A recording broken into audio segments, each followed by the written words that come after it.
Bueno, por acá estamos otra vez. Hola a todas, todos y todes. Estamos iniciando unos minutos un poco más tarde un vivo que tenemos coordinado con Adriana.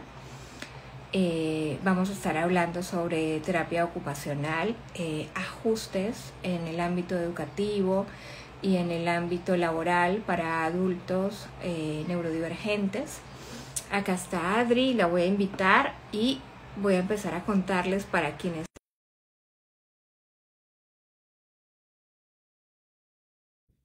de qué se trata. Estos vivos tienen el nombre de Con un Tinto, espacio en el cual a mí me gusta invitar siempre a alguien y compartir un tema de nuestro interés. Hola, Adri, ¿cómo ¿Cómo estás? estás? Bien, aquí buscando señal en un lugar hermoso en Buenos Aires. Estoy en Ah, Cañitas, a qué una lindo. cuadra de mi consultorio y como dijimos, con un tinto. Me parece perfecto. Bueno, yo hoy tengo tanto calor que tuve que acudir al agua porque está haciendo muchísimo calor acá y me voy a poner esto únicamente para estar a tono contigo. Para Solamente para compe- estar a tono contigo. Yo hoy busqué uno discreto. Mira, con eso te digo todo. Bueno, El Adri, más gracias. discreto. Gracias por venir a este espacio. Estaba comenzando a contar que este espacio se trata de un compartir que hacemos de manera accesible en lo posible, que a mí me gusta siempre invitar a personas que saben de un tema específico, a hablar sobre ello y que sea entendible para toda la audiencia. En este caso, hoy te tenemos acá, que ahora te voy a invitar a que te presentes para hablar de terapia ocupacional y los ajustes que vamos a pensar para adultos en los espacios educativos, laborales, ¿por qué no pensar por ahí en alguno que otro doméstico? Así que bueno, Adri, empecemos por ahí presentándote y de entrada agradeciéndote que estés conmigo en este espacio. Bien. Mi nombre es Adriana García, soy terapista ocupacional. Pero antes de ser terapista ocupacional era maestra especial y me encanta hacer referencia a eso eh, porque bueno, no hay una sola manera de ser terapista ocupacional, hay infinitas maneras, ¿no? Depende mucho del bagaje que uno tiene anterior y en este caso la educación me formó más bien orientado a todo lo que es formación. Sí, soy TO, pero soy también docente.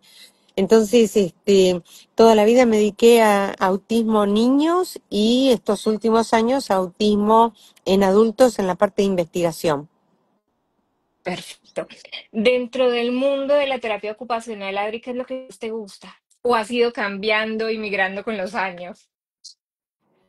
Yo me aburro y cada 2 años cambio de tema. Eh, Mantengo algunos temas fijos, como los anteojos, por ejemplo. Pero en cuanto a lo que es laboral, fui pasando por escritura en niños, primero por neonatología, después pasé a etapa escolar, integraciones escolares, pasé por la parte de escritura, después alimentación y en esta última etapa dije, bueno, ¿qué otra qué otra área hay donde se necesite saber un poco más? Y adultos era un llamado urgente, más que nada porque mis pacientes ya son adultos. Muchos de ellos ya son padres de familia. Digo padres porque cuando yo empecé eran muy poquitas las mujeres que había. Ok, Entonces son padres, la mayoría padres de familia y alguna que otra madre. bien. ¿Y Entonces ahora pasé a adultos. qué ha pasado en tu clínica en los últimos 2 años? En los últimos años han empezado a venir todas las adultas que han ido pasando de diagnóstico en diagnóstico hasta que empiezan a dudar si el diagnóstico real no es autismo. Niñas todavía llegan pocas y las niñas que llegan son niñas de 6 7 años cuando ya se les empieza a notar una necesidad extrema por camuflar, como lo decimos nosotros, y se dan cuenta que no encajan. La demanda social empieza a aumentar, por lo que veo, más o menos entre los 6 7 años, la demanda social, ¿eh? Previo a esa etapa, todos juegan con todos, no se nota tanto. Pero entre los 6 7 se empieza a notar mucho más la diferencia. Por lo menos eso es lo que yo estoy viendo en la clínica. Bien, bueno, para quienes se van sumando, yo les cuento que tengo el privilegio de contar con Adri en una red en la que estamos varios profesionales de distintos países, todos unidos pensando en prácticas neuroafirmativas para la población neurodivergente. Y Adri siempre ha sido como súper abierta, por eso te preguntaba, ¿qué pasó con tu clínica en los últimos 2 años que de repente, claro, como hicimos un cambio, empezaron a llegar otro pool de, digamos, de consultantes que pasan desapercibidos y ahí es donde aparecen las mujeres? Ari, antes de adentrarnos en tema, para quienes se aproximan por primera vez y sobre todo pienso en las personas a quienes yo les recomendé este espacio, muchas personas cuando yo escribo en el informe que les derivo a terapia ocupacional, lo primero que me preguntan es, ¿qué es eso? ¿Qué es terapia ocupacional? Entonces, si nos puedes contar de una manera que entendamos todos, ¿no? O sea, como qué es terapia ocupacional, para qué sirve, cuándo voy y por qué la neuropsicóloga está enviándonos a terapia ocupacional, ¿por qué no lo hace ella? Sí, em, para, para tener una idea, siempre les explico a los pacientes que terapia ocupacional se encarga de ayudarlos a ser lo más autónomos posible. Em, y lo que nos diferencia con otros terapeutas o con otras terapias es que nosotros utilizamos y valoramos muchísimo la ocupación. Lo que nos diferencia justamente es la ocupación. Lo que nosotros hacemos lo puede hacer cualquier otra especialidad. O sea, todas pretendemos que la persona sea autónoma. Ahora, nosotros pretendemos que esa persona sea autónoma en sus ocupaciones y en las actividades de la vida diaria. Ser autónomo no quiere decir que haga lo mismo que las otras personas para llegar al logro, sino que ese logro al que quiere alcanzar sea alcanzable con sus posibilidades, con sus fortalezas y con sus debilidades, ¿sí? Sin importar el modo, pero que lo logre. Ok, perfecto. Yo te voy a contar algo a ver si yo estoy en lo correcto y si no, me voy a deconstruir y voy a aprenderlo nuevamente y ojalá los colegas también. Y si estoy en lo correcto, entonces vamos a reafirmar esto y a enseñarlo a quienes tal vez no lo saben. Hoy justo estaba en la mañana con una consultante que estábamos hablando de sus abordajes anteriores, ¿no? Como las terapias que había hecho antes, sobre todo las consultas de psicología. Mm, Y entonces ella me decía, yo he hecho todo lo que he podido, o sea, realmente he hecho mi mayor esfuerzo porque me dicen que soy muy autoexigente, que tendría que descansar, tengo varias afecciones físicas, no sé cómo llevarlo adelante. Y yo le dije a ella, entiendo lo que me estás diciendo, pero es que creo que falló la indicación que te dieron no porque estaba mal. Es que nos faltó una parte que la terapeuta que te lo dijo ni no lo podemos responder, que es el cómo hacerlo, sí, sí, ¿no? es esto, ¿no? El objetivo muchas veces saben que quieren lograr. Lo que no encuentran es la validación del cómo. Y nosotros, con una mirada justamente positiva, lo que intentamos es que logre hacerlo, no importa cómo, pero le vamos a dar la manera de cómo hacerlo. Y cuando hablo de cómo hacerlo, me refiero no solamente a la ocupación como trabajo, ¿sí? Porque muchos asocian terapia ocupacional con me van a dar trabajo, sino también las actividades de la vida diaria. Esto que vos mencionabas hoy, no duermo bien, no me gusta bañarme, Cuando me baño, eh, sé que tengo que bañarme, pero el paso inicial me cuesta un montón. O sea, todas las actividades de la vida diaria, tengo que cocinar, no sé cómo seguir una receta, todas las que se nos ocurran pueden ser abordadas de TO, porque nosotros no es que aprendimos diferentes actividades. Prehistóricamente, nosotros en la facultad nos enseñaban cestería, zapatería, hasta que nos dimos cuenta que en realidad lo que sucede es que eh, tenemos que centrar nuestro trabajo en lo que motiva al paciente. Y porque yo sepa tejer o porque sepa costura, no quiere decir que al paciente le gusta. Si no le gusta, no le va a servir. Entonces tengo que buscar una actividad que sí le guste. Tal cual. Y Y es saber entonces, cómo. exacto, entonces te pregunto, estaba en lo correcto en esto que le dije de que nosotros podemos decirle tal vez qué hacer, pero no tenemos idea cómo, sino que eso es bien una tarea de terapia ocupacional de darte el cómo hacerlo, ¿no? Los pasos, estrategias de cómo hacerlo. Karen, mira, desde lo más sencillo, pacientes que nos han llegado al grupo, que dicen, sí, yo sé que me tengo que bañar. O sea, no es que sea una persona que le gusta estar así. Mi problema está en que me cuesta mucho iniciar la acción o me cuesta porque me siento muy incómoda. Entonces nosotros hacemos el análisis de la actividad.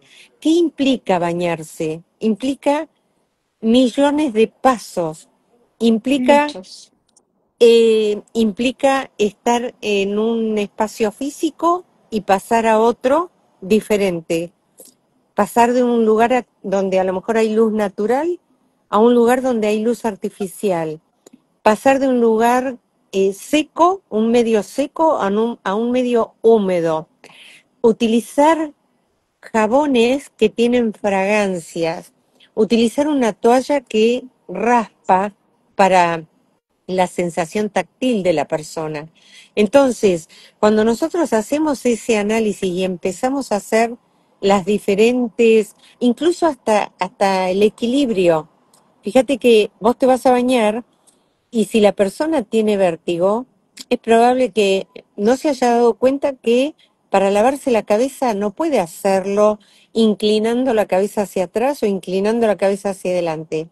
O si es un niño y la mamá es temerosa en la forma de tomarlo y lo tumba de espaldas, para este niño es caer en un abismo. Entonces hacemos el análisis de esa actividad paso a paso, desde el momento previo hasta el momento posterior. Yo tengo una paciente que comparto contigo, que ya está de alta, que descubrimos que la parte olfativa era terrible y descubrimos que el olor a Dowley, que es algo que en Colombia existe, que es un enjuague de ropa, a ella Ajá, sí. le despertaba la sensación de calma. ¿Qué hicimos? Simplemente fue diluir un poco de ese enjuague en el agua del baño y con eso iba con otro estado mental, ¿sí? Un estado de calma. Maravilloso. Eso que estás contando me parece que hace parte de algo que también vamos a introducir ese término para que quienes nos están viendo y escuchando puedan como irlo incorporando, que se llama dieta sensorial. ¿Qué es una dieta sensorial, Adri? ¿Cómo se logra? ¿Cómo se busca? ¿Cómo Sí, se arma? en mi caso, y creo que de las terapistas también que comparten conmigo, nosotros eh, utilizamos el término dieta con bastante cuidado, bastante Ok, cautela, porque cuando uno dice dieta eh, y googlea, nos ha pasado con pacientes que dicen yo estoy siguiendo esta dieta, como si fuera una dieta wow, de alimentación donde a las 8 de la mañana tenés que hacer esto, a las 9 esto, a las 10 esto. Y es un poco difícil de sostener, como si fuera una dieta alimentaria. las dietas alimentarias también son difíciles de sostener, ¿no? Porque ¿qué pasa si es sábado? ¿Qué pasa si es domingo? ¿Qué pasa si vamos a un cumpleaños? Todas esas estrategias que teníamos pensadas no nos van a servir. Entonces, sí hablamos de estrategias de afrontamiento frente a diferentes situaciones. Los pacientes llegan y nos dicen, este fin de semana tengo una actividad al aire libre. Por primera vez me voy a ir de campamento o voy a ir a pasar un fin de semana largo a un lugar que no conozco.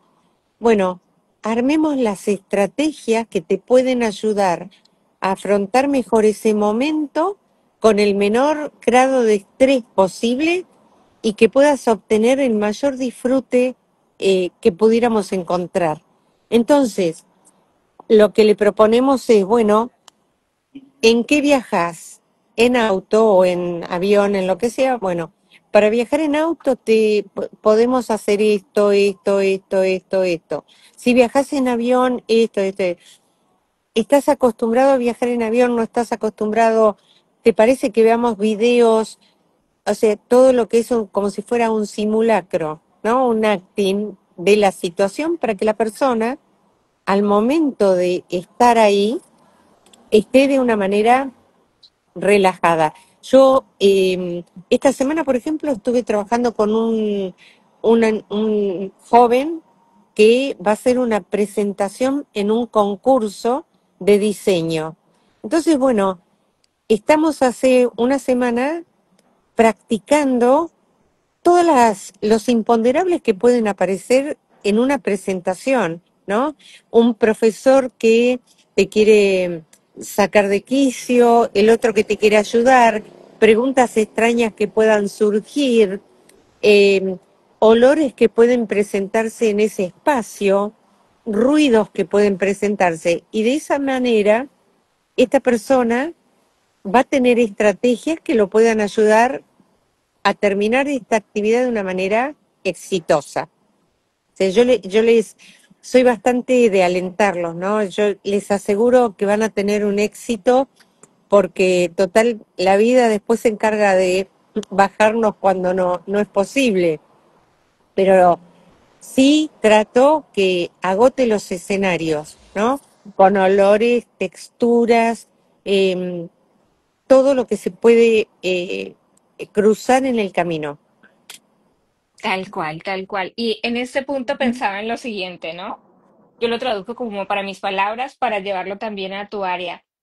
Creo que básicamente es enseñarle a las personas a que soportar o aguantar no es la única estrategia posible y ocultar el malestar tampoco. No, ese es como un gran desafío que hemos tenido en la actualidad, porque hasta el momento todo el mundo nos pedía tips para que persona funcione mejor. Y yo los invito a darles tips para que el ambiente cambie, para que esa persona funcione como cualquier otra. O sea, ¿por qué siempre pensamos que la persona que tiene que cambiar es el paciente o nuestro usuario? Si muchas veces las adaptaciones no las tiene que soportar el usuario, las adecuaciones las tiene que hacer el medio, la gente, el espacio, la universidad, el hospital, el médico que va a atender, la ginecóloga que va a ver a esa paciente. Si yo no le puedo dar tips a mi paciente mujer para que vaya a la consulta con ginecología, lo que le ayudo es a identificar todos los estresores para comunicárselo a esa ginecóloga. Y que la ginecóloga sepa, por ejemplo, que en lugar de usar una luz blanca, puede usar una luz localizada. En lugar de usar un gel frío que anticipe a la persona que le va a colocar un gel o que si pudiera se calentarse. Calentito. Sí, Mira, que existe. calentarse las manos simplemente Bien. cambiaría la sensación de esa mujer. Entonces, ese es otro cambio que hay que lograr, ¿no? no tenemos por qué ser siempre los usuarios, los pacientes, los que tenemos que adaptarnos a lo que el resto dice. Y en los espacios Bien, educativos se ve mucho eso. sí, Gracias a Dios ahora con intervenciones de terapeutas, colegas que tengo, por ejemplo, pueden ir a disfrutar de un show musical a la cancha de River o de un sí. partido de fútbol, porque hay una sala que está adecuada para este tipo de personas. ¿Sí? Sí, sí, sí, tal cual. Y entonces acá vuelvo y te hago una pregunta para quienes por ahí se están acercando inicialmente. ¿Cómo es que alguien puede llegar a saber estas cosas de sí mismo? O sea, van y te consultan a vos como terapeuta ocupacional.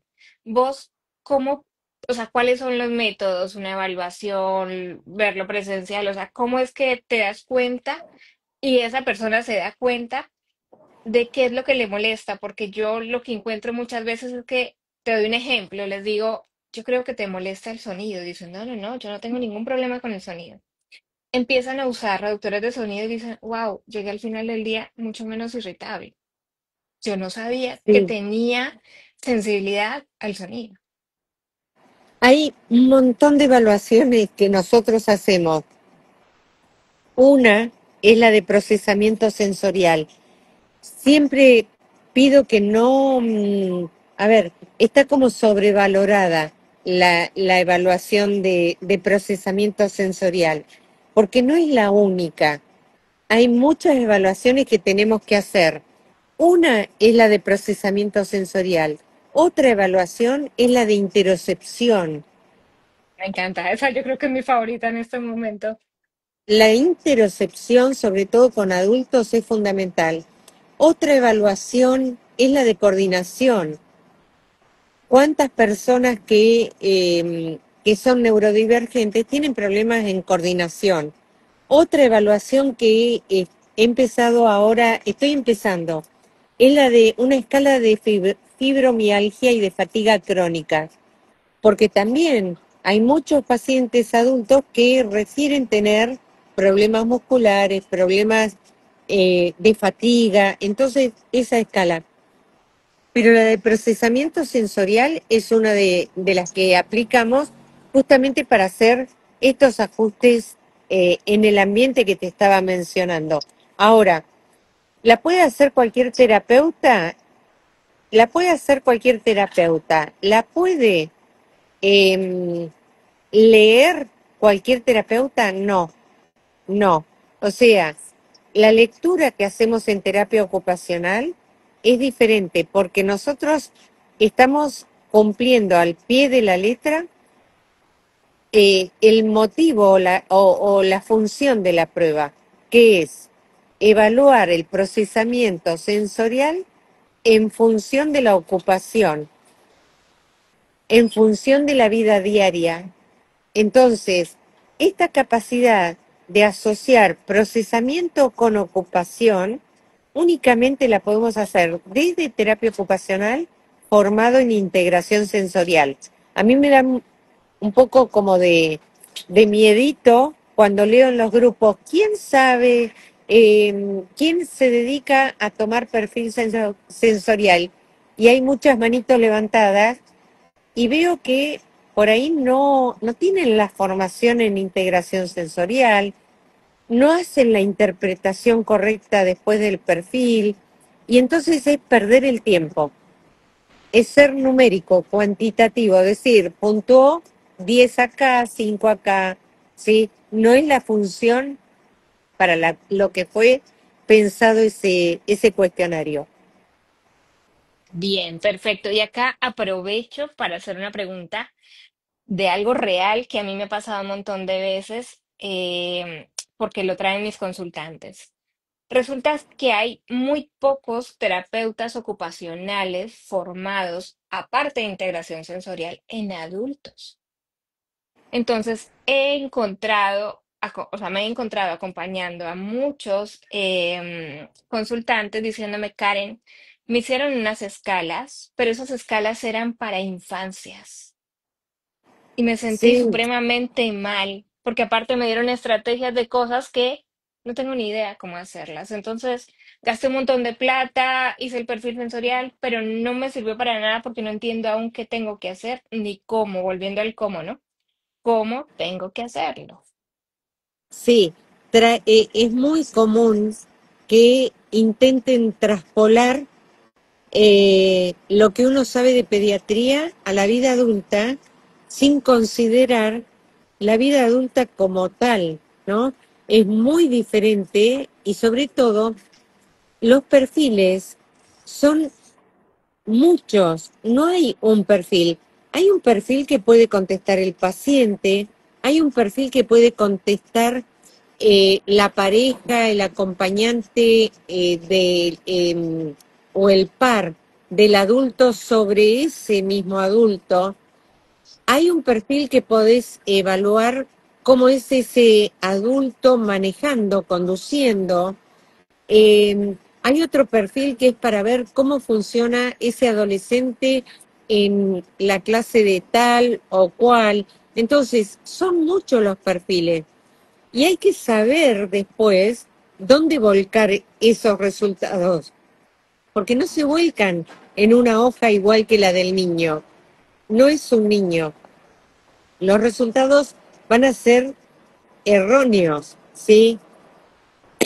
O Sí. sea que no es tan sencillo.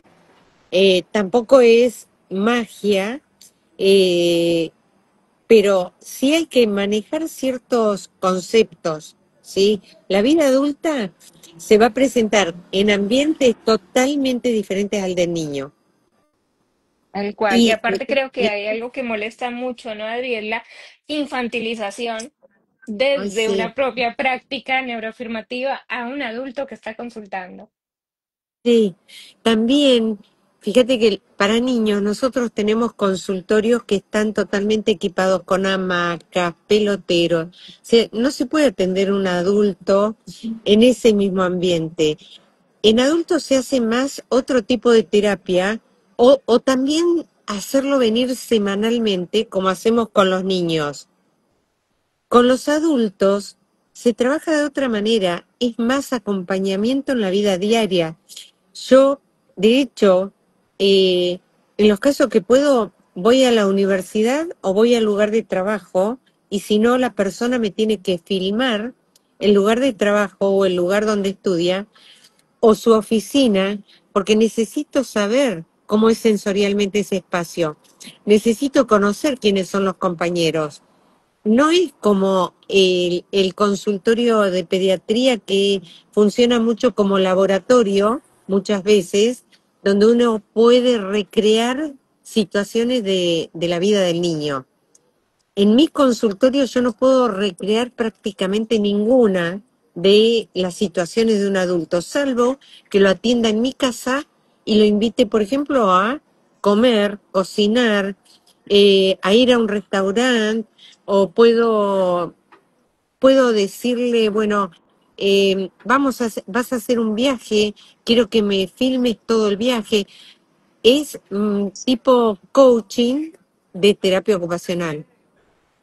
Sí, sí, sí, es maravilloso. ¿Y qué diferencia eso si lo hace un terapeuta ocupacional desde el coach? Así lo hace así lo hace un psicólogo desde la exposición, porque los psicólogos cuando hacemos esas técnicas estamos exponiendo a la persona sensorialmente un montón de cosas que no tenemos ni idea que lo están activando y en cambio el terapeuta ocupacional sabe que por lo menos en las personas neurodivergentes la mayoría de activadores son o sea, son disparadores sensoriales y el Mi, cuidado creo que es distinto, ¿no? Mi vida ha comenzado a ser más divertida desde que tengo pacientes neurodivergentes, te puedo comentar, desde ir a todos los cafés de Buenos Aires para ver qué características sensoriales tienen los cafés, hasta ir a las tiendas de anime o ir a los espectáculos de anime o aprender qué es una Ita Bag, que son las mochilas que ellos le van poniendo pins. eh, he ido también a recitales con ellos de gente que ni conozco, ni conocía, ni se me hubiera ocurrido que podía ir. Tengo una vida casi como más social desde que estoy trabajando con ellos. Wow, qué maravilloso lo que acabas de decir. Y ahí me haces pensar en algo que te quería preguntar, porque creo que acá estoy poniéndole voz a muchas de las personas que consultan y es un ajuste que es el resultado, digamos, de la evaluación. O sea, que dices, bueno, esto es lo que podrías hacer para. ¿Es un privilegio? O sea, ¿es algo que la persona puede elegir o no hacer? O vos consideras que en realidad es una necesidad y que eso cambiaría la calidad de su vida? Es un derecho. Primero, o sea, primero pondría, es un derecho para cualquier ser humano, neurodivergente o no. Es como ponerle una sillita baja a una persona que es adulta para que coma. O sea, no, es un derecho pero por derecho mismo, ¿no? Y es una necesidad. En cada una de las cartas que redactamos para el lugar de trabajo, nosotros siempre ponemos que garantizamos que de esa manera su empleado va a ser más efectivo y que va a rendir mucho más. Entonces, de esa manera podemos entrar más fácil a la empresa o al empleador, ¿no? Y aparte, sabiendo que va a funcionar mucho mejor y va a producir mucho más, ¿quién se negaría? Si la adaptación no le va a alterar la estética del lugar, no le estamos pidiendo nada extraño. Por ahí nos ha pasado, por ejemplo, no tenía puerta la oficina de una de las pacientes y se distraía mucho con la gente que pasaba. Poner la silla del otro lado, de espaldas a la puerta, o poner una puerta en una oficina que no había, o tenía vidrios, ponerle papeles. No es tan complicado. No estamos dañando nada, no estamos... Es más, te diría, Karen, muchas de las adaptaciones que proponemos le sirven no A solamente todos. al paciente, sino a todos. Sí. Totalmente. Sabes que me haces pensar en algo que me pasó así ya hace varios años en el hospital en Bariloche, estaban creando un lactario. Y cuando yo bajo a como a pensar en los ajustes que podemos tener en el espacio y a la accesibilidad universal, lo primero que recibí fue como, no, no, no, pero es que esos ajustes serían únicamente para las personas autistas. Y yo, no, no, no, no, no. Imagínate una mamá con el mommy brain de no dormí, no me acuerdo nada y repitiéndole 40 veces la misma consigna de dónde dejar la leche, cómo sentarse, dónde está su bebé. Cuando le puedes dar todo esto de una manera que puede ser ya para ella autónomo el manejo en cada momento a una persona que sufrió una ACV, a alguien que tiene desafíos en el lenguaje por alguna situación, a alguien que está muy nervioso, mejor dicho, ahí podemos entrar también en todo el área de las neurodivergencias y le sirve a todos, pero hay una creencia, me parece a mí, que no solo le pasa a los empleados, a los empleadores, sino a los colegios también, es que si le doy esto a esta persona, le estoy dando un privilegio y no se lo puedo dar a todos. Y en realidad, ese ajuste es necesario. Son mitos, porque en las escuelas, cuando yo me dedicaba a pediatría en Mar del Plata, antes del año 2000, eran 1900, entregué encuestas a los colegios, escuelas comunes. Eh, y una de las preguntas era, ¿qué pensaba de poner asientos que fueran tipo pelota? Bueno, modificaciones en el aula. Todos decían que si le ponían a una iban a querer todos. Cuando hicieron la prueba, nosotros tomamos 5 escuelas, en esas 5 hicimos la prueba. Lo que vimos fue que al cabo de 2 o 3 semanas únicamente utilizaban ese tipo de asientos los que realmente lo necesitaban. El que no necesita rebotar en una pelota no lo usa. Entonces es un mito, uno cree que le desorganiza. Es parte también del miedo al cambio, la estructura de cada uno. pero es probar y también ponernos nosotros, los terapeutas, a la par de la otra persona, para trabajar a la par, no desde la superioridad o yo tengo el conocimiento, yo vengo a descubrir la pólvora, no, simplemente ponernos al servicio, ¿no? Yo te voy a ayudar, decime en qué te puedo ayudar, entonces la mirada cambia, la mirada del otro. Perfecto.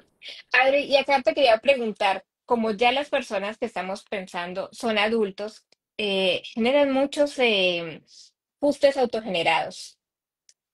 Y hay como dos vertientes que yo encuentro acá. Cuando van a terapeutas, y no hablo de terapeutas ocupacionales, sino mayormente de clínicos en general, y esta persona le cuenta que tiene en su casa cortinas blackout, que sale con lentes oscuros, que tiene reductor de sonido, que tiene como ciertas rutinas. A veces los profesionales de la salud, por desconocimiento, invalidamos estos ajustes autogenerados. ¿Consideras que ese es el camino adecuado o lo contrario debería ser el camino adecuado de validar los ajustes autogenerados? De has hecho lo mejor que podías y ahora vamos a buscar nuevos porque si estás acá es porque ya se te terminaron las ideas para estos ajustes. No, al contrario, siempre valido las estrategias de cualquier persona. Karen, yo tenía una mamá con un niñito que lloraba. Una mamá en Mar del Plata que era de la comunidad boliviana que va y viene a sembrar papa. Y siempre me acuerdo cuando le pregunté cómo, porque el bebé lloraba mucho, cómo hacía para calmarlo, y me contó que lo ponía en un bebecit arriba del lavarropa funcionando. Súper inteligente, súper inteligente esta mamá, porque justamente lo que descubrió fue que la vibración del lavarropa, la vibración calmaba a su bebé. O sea, estaba a años luz de mi capacidad de análisis y de dar estrategia. Entonces, yo creo que es fundamental validar y solamente buscar otra estrategia si sabemos que esa persona se está poniendo en riesgo o que se está poniendo en un lugar indeseable, porque muchas de las mujeres que han venido haciendo masking asumen roles que terminan perjudicándolos. Por ejemplo, son torpes, por dar un ejemplo. Entonces, como salida elegante para su torpeza, cuando se caen espectacularmente, para que todos se rían. Entonces, es como que esto me pasa mucho con pacientes adolescentes. Entonces, ¿qué pasa? Los demás esperan que siempre esté haciendo cosas que lo ponen, que los ponen. Entonces, en esas situaciones sí yo trato de cambiar un poco eh, la estrategia porque no quiero de ninguna manera que después termine en una situación de bullying, porque aparte no es que sea gratis, que se rían de uno, ¿no? Entonces, bueno, Sí. decirle que eso no lo pone en un buen lugar, vamos a buscar otra manera. Es como ahí sí hay que cambiarlo, pero si no, hay que validarlo porque nadie mejor que uno para conocer qué es lo que les sirve. Los adolescentes que usan, nosotros le decimos capucha, ustedes le dicen, ¿cómo Sí, lo... también, como Uy, el gorro, sí. el gorro, bueno, tengo muchos pacientes autistas, adolescentes que lo usan para limitar el campo visual. Es una estrategia A la excelente, gorra, ok. Ujú, claro, sí, pero ante los ojos de los demás, del adulto, tener eso puesto en clase es una mala educación. Entonces, bueno, en la medida que uno pueda psicoeducar al resto para que entiendan que no lo hace de mal educado, lo hace simplemente porque necesita limitar su campo visual, porque si no se estresa, porque si no no puede focalizar su atención en el pizarrón o en lo que está leyendo. Hay que psicoeducar continuamente. tal cual. Y acá pensaba en varias cosas, voy a intentar ser organizada. Lo primero que estaba pensando, Adri, es que esto debe ser como algo que alivie mucho a las personas que consultan ya adultas, porque la pregunta es la siguiente: ¿genera fatiga también el estar conteniéndose las ganas de saltar, gritar, correr, tocar, mirar, no mirar? Sí, y genera un costo físico y emocional muy grande, porque estamos por ahí de lunes a viernes simulando y el viernes a las 5 de la tarde salimos del trabajo y nos volvemos a levantar el lunes. O sea, Sí, eso es el relato más habitual. El relato de la gente que llega al diagnóstico adulto es trabajo de lunes a viernes y cuando salgo me quiero tirar en la cama y no existir más hasta el lunes. Y tal bueno, cual. empezamos a pensar qué posibilidades hay de cambiar de puesto de trabajo, qué posibilidades hay de hacer una modalidad híbrida, qué posibilidades hay de rendir más esforzándonos menos. Y se puede. Estoy segura que no hay muchos casos en los que no se pueda. Y si no se puede, si ese lugar te está matando, salí de ahí. Tal cual. Sí. Tal cual, sí, te escuchaba y pensaba en esto de que muchas veces yo le digo a las consultantes que una cosa es descansar para recargar y otra cosa es descansar para recuperarse. Y eso que tú estás contando es descansar para recuperarse, o sea, ahí no hay resto de me quedo para y estoy invernando. Ahí es, estoy recuperando porque ya se agotó toda la energía que había en esto. La batería social, como me dijo Sí, hoy un paciente, el viernes a la tarde se me termina la batería social. Dije, wow, es verdad, es verdad. Entonces, claro, no quieren ver a nadie. Esa, tal esa cual. recarga, esa recarga no sirve, pues la vida no tiene que ser así. Merecemos toda una vida más plena. No puede ser que uno se condene el fin de semana para poder trabajar el lunes. No es lo... Totalmente. Totalmente. Y ahí viene el otro punto que yo te iba a preguntar y es, ¿cuándo alguien debería consultar a terapia ocupacional? O sea, ¿cuáles son esos indicadores en la vida del adulto que dices, debería ir porque no es solamente que me voy al barrio chino, por ejemplo, pensando en Buenos Aires a comprar sillas o entro a Mercado Libre o Amazon a comprar juguetitos para las manos o para la boca? Es, ¿cuándo tengo que consultar a terapia ocupacional? Porque ya mis propios recursos no dan más. Yo, incluso con los niños, yo soy antiterapeutizante. Sí, no, no necesitamos hacer terapia por tener un diagnóstico. Necesitamos hacer terapia porque algo que deberíamos estar pudiendo hacer no lo podemos hacer. Terapia ocupacional sirve para eso. Ahora, si yo encontré la manera de hacerlo y no tiene un costo físico, emocional, de salud, adelante. No porque tenga el diagnóstico, tengo que hacer la terapia, ¿sí? Entonces, el termómetro siempre es ese. Ahora, yo dejé de ir, por ejemplo, a las fiestas, me cuesta juntarme con mi familia, no puedo acompañar a mi hijo a un acto escolar, y ahí es preocupante porque si a vos te duele y te gustaría hacerlo, podemos buscar la manera. Ahora, no en adultos, como te decía hoy, Karen, no es que vas a tener que venir todas las semanas 45 minutos porque tenés ese problema. Vamos trabajando en base a objetivos. Hoy surgió este problema, hacemos este camino. Mañana surge otro, hacemos otro camino. Pero vamos trabajando justamente para la vida diaria que es cambiante. ¿Sí?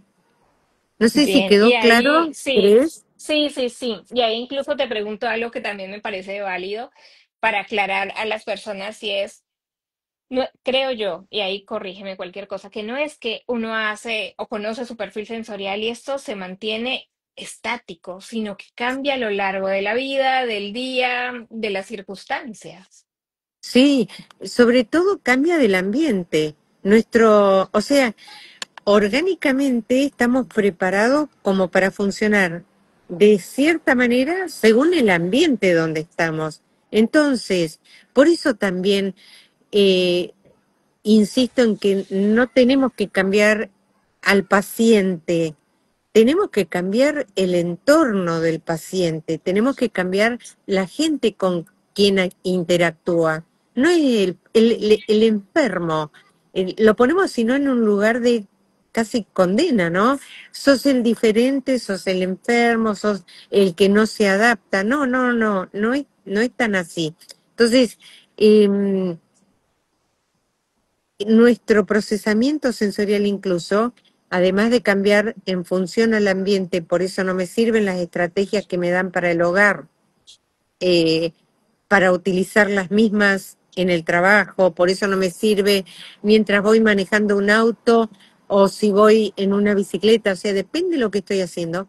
E incluso en una mujer, depende según el ciclo hormonal en el que estamos. Ahí te me O sea, adelantaste porque eso era una pregunta que tenía sí o sí o para el hacer, pero momento sí. del día. O sea, nadie se levanta con un procesamiento sensorial que pueda responder de la misma manera a la mañana que a la tarde, que a la noche o después del tinto, ¿no? Sí, tal cual, me hizo el cafecito. Hay gente que no existe si no desayuna, ¿sí? Tal Eh, cual. y hay gente que se despierta, abre los ojos y está a los saltos. Y hay gente, yo me acuerdo que yo hacía eso hace muchos años. Yo hoy me despierto y necesito mi silencio, mis mates y poder trabajar en silencio en mi casa. Y después recién salir cuando el día se mide en horas que tengan 2 dígitos, nunca a las 09, por ahí a las 10. Maravilloso, eso nunca lo he escuchado, pero me parece genial. A mí me pasa lo contrario, de que cuando son las 3 o 4 de la tarde, yo siempre se lo digo a mis consultantes, ya es ahora, mi cerebro no funciona para estar contigo, funciona para otras cosas, pero ya no funciona para hacer lo que tengo que hacer contigo porque yo soy al contrario, a las de un solo dígito, a las 4 de la mañana yo estoy perfecta. No, no, no, no, no. No. Sin embargo, y hablando de los mates, tengo que contar algo y es que justamente como mañana yo tengo un viaje que voy a ir a verlas, días como hoy que eran tan desafiantes, es cuando yo hoy digo, no, el tinto no está para esto, necesito un mate y vengo con el mate y me tomo 4 mates y ya estoy así súper despierta porque mi cuerpo no está tan acostumbrado a la mateína como a la cafeína, entonces de una vez lo activa. Claro, en realidad, bueno, a mí me produce lo mismo el mate. Yo me activa mucho más el mate que el café. Eh, me, las cosas dulces sé que me calman. Voy como, depende del momento del día, sé que las mentas me alertan. Por eso tampoco hablo de dietas.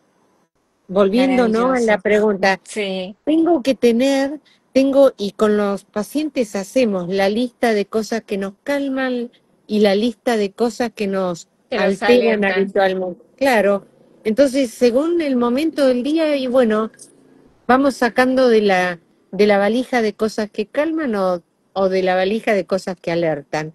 Si estoy en una etapa de la vida, si es una mujer, por ejemplo, todo lo que es los días premenstruales, bueno, sabemos el tema de la irritabilidad, todo eso, tenemos que buscar La energía la parece energía. que se fue para algún lado que no volvió nunca más.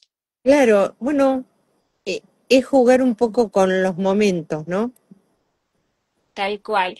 Y ahí se me ocurre preguntarte algo que perdóname que esto yo no lo puse en un machete que teníamos con nadie, Igual pero el es, machiche no te mm, preocupes porque yo no lo fui me lo siguiendo, o sea, olvidé, tenía como la estructura acá, no por lo eso que me seguimos. veían mirando para el lado derecho, pero esta pregunta yo sé que nos vas a dar un montón de luz y es lo siguiente, ya no únicamente desde el lado del consultante, sino desde el otro lado.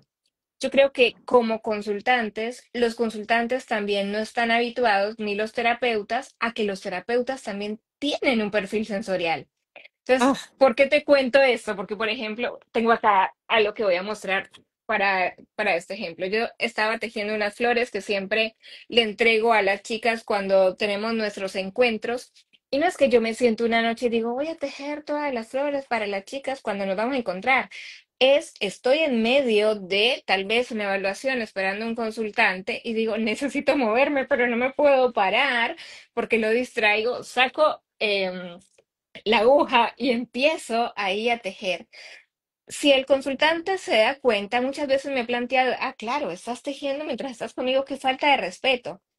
Pero en realidad es reconocer nosotros también desde el otro lado que también tenemos un perfil sensorial y que también varía y que también necesitamos estrategias para esto. Así que Adri, ¿qué nos podrías compartir desde ahí?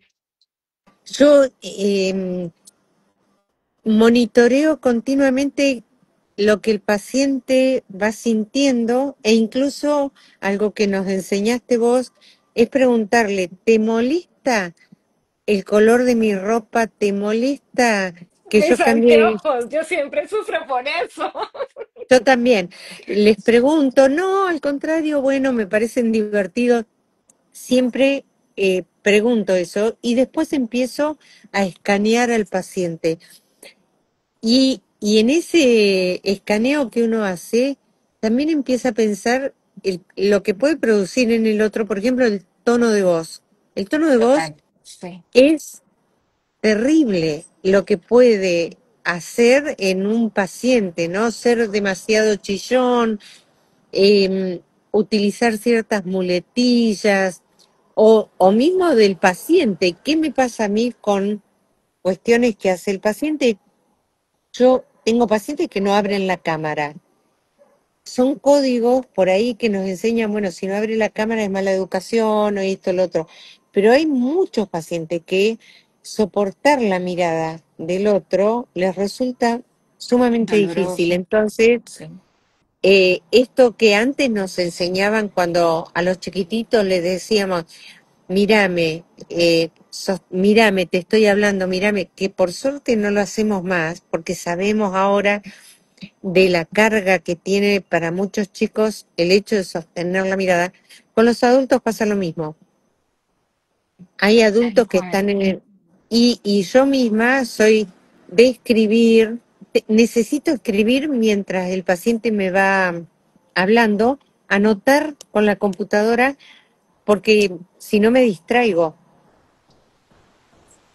Tal cual, yo por lo Entonces, menos acá en mi consultorio tengo una pelota de pilates donde me puedo sentar a veces, tengo el tejido, tengo un libro de mandalas, tengo un tejido también mucho más grande y sobre todo tengo toda la intención de enseñarle a quien me está consultando del otro lado, yo necesito esto, vamos a ver qué necesitas tú.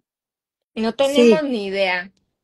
¿No? Vamos a ver qué necesitas. Y eso me parece que es muy importante también desde el lado profesional porque nosotros estamos atravesados por el capacitismo. Es como que tenemos que estar perfectitos ah, y no, no nos no. pasa nada y no sentimos nada y en realidad no es así. No, no, no. Puede fallar, siempre puede pasar que no tengamos esa conexión que necesitamos con algunos pacientes. Eh, Sabes que es raro, pero creo que no me pasó nunca todavía con adultos. Sí me pasó con niños. eh, no me había puesto a pensar esto. Sí me pasó con niños que me cueste más conectar con alguno y entonces pedirle a algún colega que lo trabaje ese colega. Con niños me resulta también el tema de los padres, ¿no? Porque hay que no Sí, solamente hacer vínculo con el niño, sino que también hay que hacer con toda la familia. Con adultos no es tan así, pero sí, no me ha pasado con adultos, de tener que decir no lo quiero, no lo puedo atender, me molestó esto, todavía no me ha pasado. Dentro de unos bien. años te cuento. No, no, no, no. Y creo que no va a pasar porque ahí te tengo una pregunta con la que me gustaría cerrar hoy, Adri, y es la siguiente. Cuando viene, por ejemplo, una adulta a consultar a psicología o a neuropsicología o a psiquiatría, estoy pensando como en áreas que son más médicas o a neurología, generalmente los adultos que nos consultan, que quiero hacer la aclaración que todo este tiempo hemos estado hablando de adultos sin discapacidad intelectual y con un lenguaje verbal fluido, nos dicen que han investigado sobre ellos y han investigado lo que les pasa. Y generalmente desde el lado clínico, netamente desde el lado patológico, es como, no, pero no puedes saber tú más que Ah, yo como médico de lo que te pasa. Entonces, ahora llevando esta terapia ocupacional, ¿consideras que está mal que las personas también indaguen sobre qué es lo que necesitan y te cuenten, mira, a mí me pasa esto, a mí me pasa lo otro, necesito tal cosa? yo creo, Karen, que si ellos no hubieran investigado, nunca hubiéramos podido trabajar con ellos. Gracias a Dios que, gracias al testimonio de adultos con diagnóstico, es que sabemos qué les pasa, qué sienten, qué tienen. Nadie mejor que ellos para decirnos, mira, no, la verdad yo no me doy cuenta si tengo que tomar agua, no me doy cuenta si tengo hambre, no me doy cuenta si tengo que ir al baño. Si ellos no nos hubieran dicho eso, ¿por qué se nos iba a ocurrir a nosotros preguntar esas cosas? Eh, Creer que sabemos todo de ellos sería suponer que porque trabajamos con niños alguna vez, va a ser lo mismo con adultos. Y no, no es así. Los adultos son adultos y tienen otras características que no tienen los niños. Y gracias al testimonio y al activismo de los adultos es que hoy sabemos todo lo que sabemos. Yo creo que toda Maravilloso. la bibliografía que más interesante para leer justamente es bibliografía que esté hecha por ellos. Hay muchos Bien, libros maravilloso. Hay muchos libros que han escrito personas que tienen diagnóstico de neurodivergencia, cualquiera sea el, el, el déficit o el desafío que tengan, que son clarísimos para nosotros en qué pasa, qué ven. Mismo Temple Grandin, cuando decía yo pienso en, tengo como cajas en el cerebro y si veo cuatro patas y una cola que se mueve, eso va a la caja de perros. Y uno se pone a pensar y dice, ¿cómo es el pensamiento de la persona con autismo? Bueno, esta persona me cuenta esto, la otra me cuenta lo otro. Ya está, podemos sacar un montón de conclusiones. No es tan sencillo Tal cual. porque Y hay tantos autistas, creo, como personas con autismo, ¿no? tal cual. Y una pregunta más, perdón, no, pero es que estaba mirando acá porque me han dejado unas preguntas en interno. Esa es una cosa para debate que yo creo que lo podemos abrir. Pero en temas de sexualidad, y yo te digo lo que yo pienso, pero yo te hago la pregunta. Creo que es tan necesario consultar al terapeuta ocupacional como al sexólogo también, ¿no? Pero los dos sabiendo de neurodivergencias. ¿Qué piensas al respecto de esto pensando en la vida del adulto y en sus ocupaciones? Que qué bueno que se animen a preguntar por ese aspecto de la vida que es fundamental y de la que no se pueden privar. O me he encontrado con pacientes adultos que no se animaban a preguntar o no tenían un espacio y la respuesta era tan sencilla como no sé, les parece raro cuando uno dice, bueno, probaste de tal manera, probaste con esto, probaste con otro, les parece vergonzoso y la vida no tiene aspectos que deberían darnos vergüenza, porque es la vida, es el disfrute, es el placer y es fundamental para la vida de la persona adulta. Entonces, yo creo que también cada tema tiene que ser abordado de manera multidisciplinaria. La vida sexual tiene que ser trabajada y hablada con un ginecólogo, con un sexólogo, con un terapista ocupacional, con tantos terapeutas como sea posible para abordar el tema de manera integral. Y sobre todo en la parte de sexualidad, Karen, que sabemos que tiene tantas aristas en neurodivergencia y en cabezas que son muy cuadradas y estructuradas, este tema por años no existió. Así que, y hasta parece, yo he visto en congresos, hay una colega chilena que adoro cada vez que hace presentaciones, y hasta ella misma dice, yo debo parecer grosera o, yo digo, ¿por qué? Eso es un prejuicio nuestro, ¿no? Pero le estamos dando luz a espacios que no se animaron a hablar con otras personas. Tal cual. Así que, Y ahí entonces introduzco y cuento que también en terapia ocupacional se habla de la sexualidad, que es sí, claro, plenamente sensorial también, ¿no? también. Ay, Y también se habla con, no solamente con el paciente, también se habla con la pareja del paciente o con los pares del paciente. O sea, es un tema que hay que abordar y que se trabaja. Yo, o sea, otra vez volviendo a lo mismo, el problema sos vos, ¿por qué? O sea, ¿no será que tu pareja hace esto y no podrá cambiar tu pareja la forma de abordarte, no podrá no sorprenderte con un beso en ay, lugar de sí, tal cual. sorprenderte, en vez de sorprenderte, avisarte que se va a acercar? Entonces, bueno, son trabajos que hago con las parejas. Sí, Perfecto. Adri, mil gracias por tu tiempo. Para quienes nos están viendo o nos van a ver después, voy a dejar el link de Adri y también el de la red para que nos puedan contactar ahí. Adri, muchísimas gracias. Nos vamos a ver pronto. Así que ahí estaremos nos compartiendo vamos a después un ver. poquito más. Nos vamos a ver pronto. Y eso me llena de mucha ilusión. Te mando un beso enorme. Gracias por tu Besote. tiempo. Gracias por ustedes que también nos estuvieron escuchando. Y bueno, ahí cualquier cosita le pueden escribir a Adri también si tienen dudas o si quieren sacar una consulta.